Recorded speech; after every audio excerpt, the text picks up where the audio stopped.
Hi, this is Scott Stogner, AEP 880 Mod 6.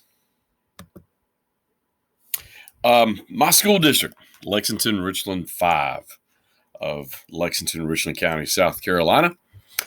I have searched near and far and under the crevices and in the cracks and everywhere else, and there is nothing that states anything whatsoever about cultural diversity or multiculturalism in our district. Nothing. It's not even, those words aren't even in our district policy that the school board puts out. So, yeah, nothing. And not going to try to defend it because it's just not there. That's all I can tell you. But the possible reason for this type of policies could be that our district really emphasizes altogether communication with parents, regardless if they are proficient or limited or non-English speakers.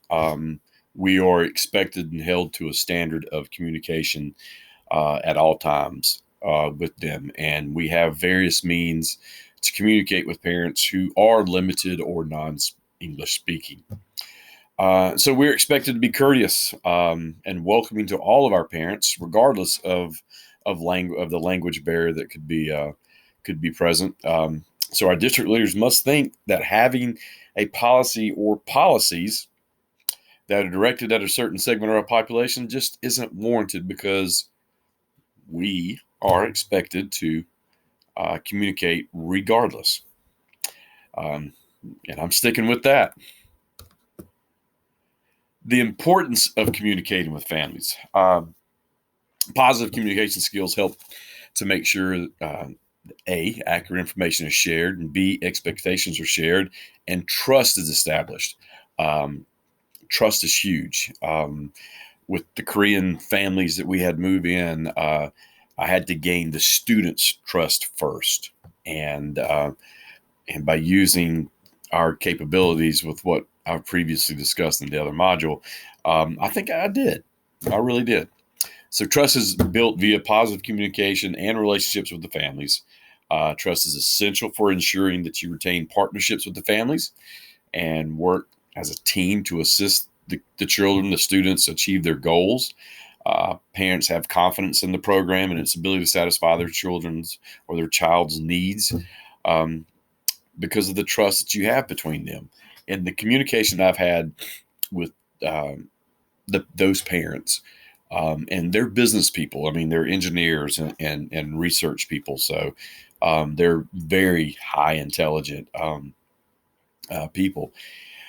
They were very forthcoming and very welcoming and very open to suggestions. And we had a great rapport via text. Excuse me, not text, via an app that translated everything I would type into it to Korean for them, and it was communicated that way. So it was pretty good. It was good, and I did get the opportunity to meet one in person who did speak a relatively, good English. So, and was very grateful at how we handled everything. So, I think building trust is the forefront of any relationship with any student. Some ideas for diverse cultural communication. Every culture has its own set of tacit assumptions and tendencies when it comes to face-to-face interactions. And trying to get your point across effectively can sometimes be difficult.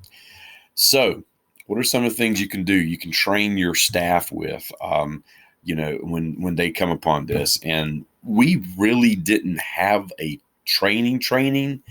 It was suggestions here, try this, let's do this, let's try this, let's try this. We weren't trained. We were saying, hey, try this. And so for us, it worked out. It really did. But some of the things I wish I'd have known, and I think would have helped better would have been to maintain etiquette. Try to get to know what they're like culturally as far as etiquette is concerned. Instead of saying yes, sir, no, sir, or yes, ma'am, no, ma'am, maybe they require something else along those lines. avoid slang. Just don't use English slang when you're talking to these people. They will obviously take it literally and not understand. Um, Speak slowly, but not so slowly where you embarrass them, but slow enough to either let them soak it in and understand it, or just don't speak so fast, but don't slow it down too slow. Okay. Um, and this really helps if you have a device that will interpret for you as you either talk or type. Um, Keep it simple. Just keep it simple. Don't use big words. Try to be educated sounding and use those big SAT words and try to, have that appearance. And you educators know what I mean. Just keep it simple. Okay. Um, Practice active listening. Um, Restate or summarize what the other person has said to make sure you understand exactly what they said and to make sure they understand what they said, to be honest. Okay.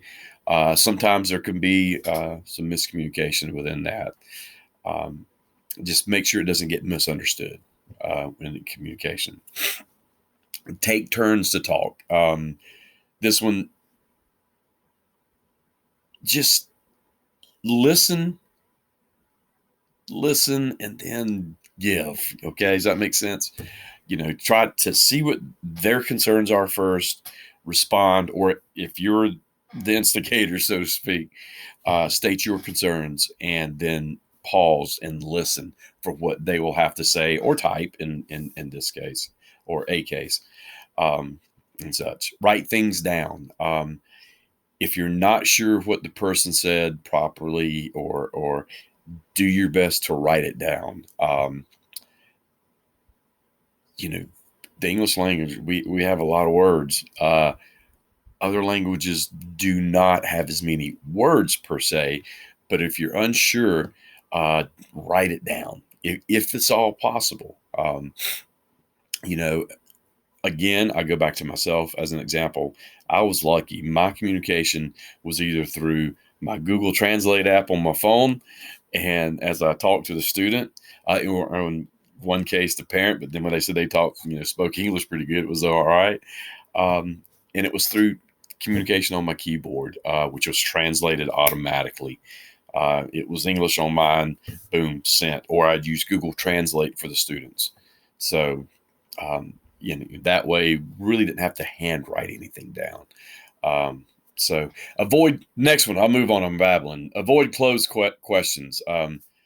Don't phrase questions that needs a yes or no answer. Open it up to an open-ended response.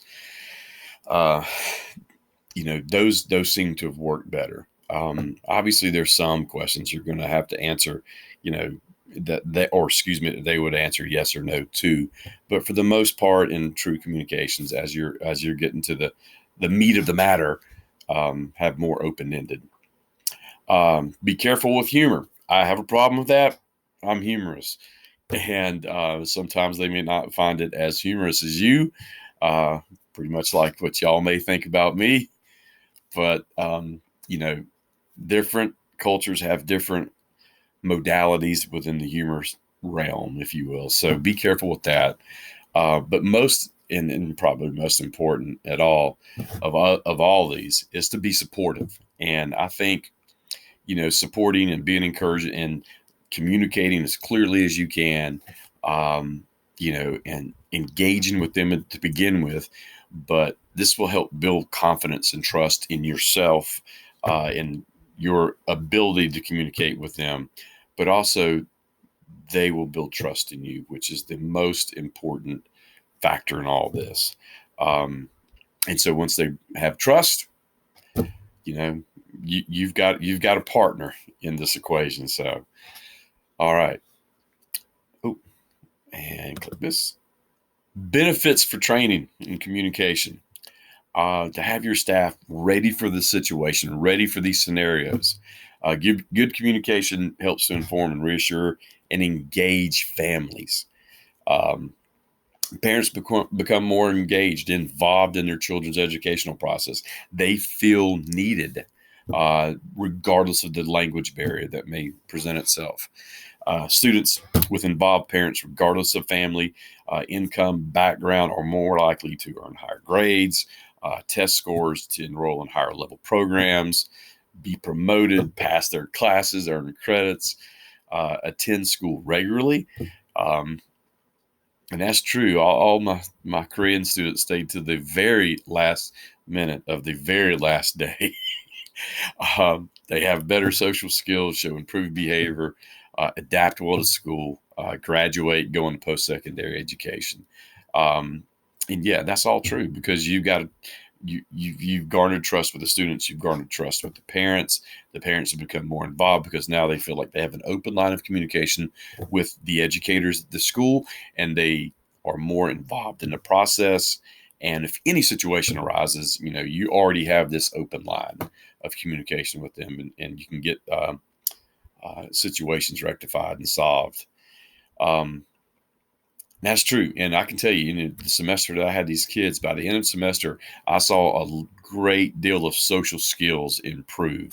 They didn't just sit with themselves at lunch or in the hallways. They began to have friends. And even though the language barrier was still very present, they did improve upon some. And so you did see a little bit more interaction. And but trust is the big thing. And one of the other benefits basically is just, you know they're a student, you're a teacher, you're there to educate them. And education is not just about you know the academic part. um, it's the social part, it's the lessons in life. And you can learn lessons in life from their culture as well as they from our culture. And you're there to do that. And a part of those lessons is adapting and improvising and overcoming barriers, and in this case language or culturally.